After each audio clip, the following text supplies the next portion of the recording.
Hello everyone, no having I want here, otherwise known as Patrick, and welcome back to another beginner's guide to Legacy's Allure.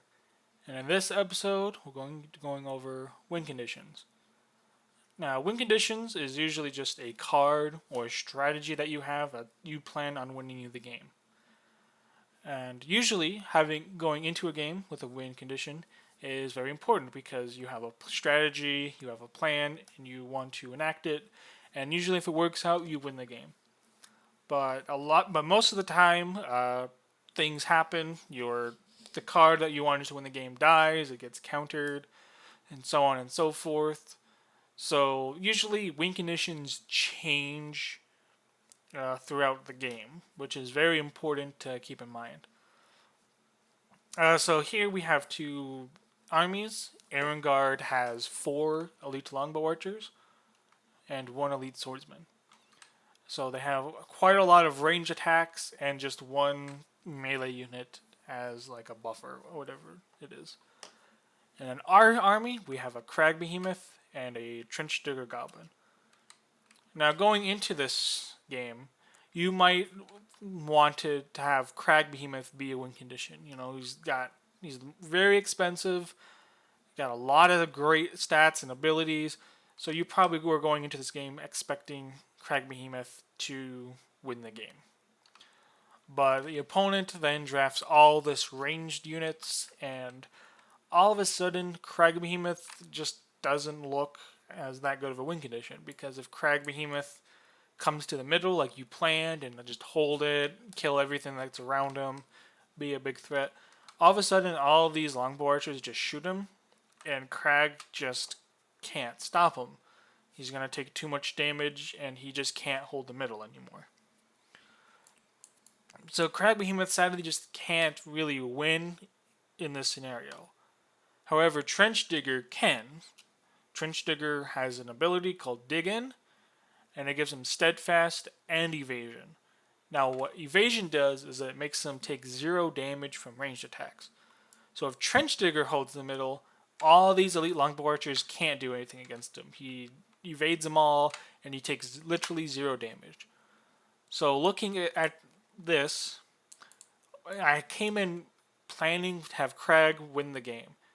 But now seeing that he can't, I have to swap to Trench Digger being my win condition. Because Crag just can't win no matter how hard I try. So swapping strategies to Trench Digger winning is now my go-to plan. But they do have the Elite Swordsman. Elite Swordsman can in fact kill Trench Digger. If Trench Digger comes up, Elite Swordsman can walk up and then whack him for damage and then kill the Trench Digger. So here, it might seem weird, but my Crag Behemoth, my sole goal for this Crag Behemoth should be just kill that Elite Swordsman. That is all I care about. I just want to kill that Elite Swordsman. If I can kill that Elite Swordsman, I win the game. Which might seem weird because Elite Swordsman is half the price of Crag Behemoth, and so Crag wants to usually do more than just kill an Elite Swordsman. But again, looking at the enemy's army, seeing the end game scenario where it's round 7, I need to hold the middle because again that's the only way you win. Crag just can't win in that scenario, but Trench Digger can. So swapping strategies into, okay, Trench Digger, hold middle. Crag, kill Elite Swordsman. If I can do that, I suddenly win. Because maybe Trench Digger comes here, he passes. He might start mocking up his archers and all that stuff. But my only goal is kill that Elite Swordsman for Craig. It doesn't matter what these archers do. The second he gives me an opening, I'm going to murder this Elite Swordsman as fast as humanly possible. Because the second I do, it doesn't matter what Craig does. It doesn't matter if he traded down or whatever. He won me the game by killing this Elite Swordsman because Trench Digger couldn't.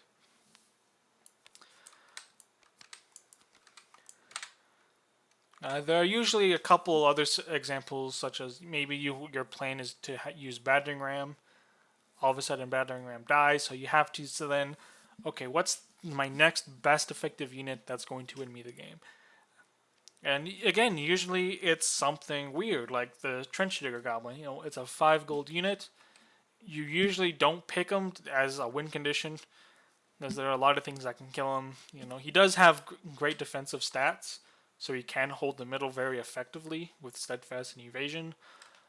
But they can usually just send in any melee unit, and they're just going to beat Trench Digger in that kind of fight.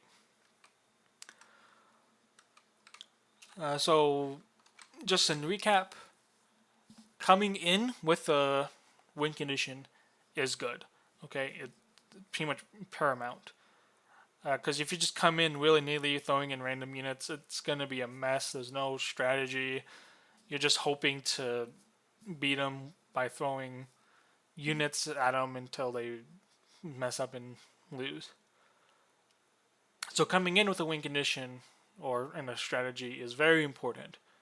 But trying to stick with it and not let go is actually a very big mistake, because very often your win condition all of a sudden just can't win the game, so you have to pivot into another unit that actually can. And then so just sacrificing your units into killing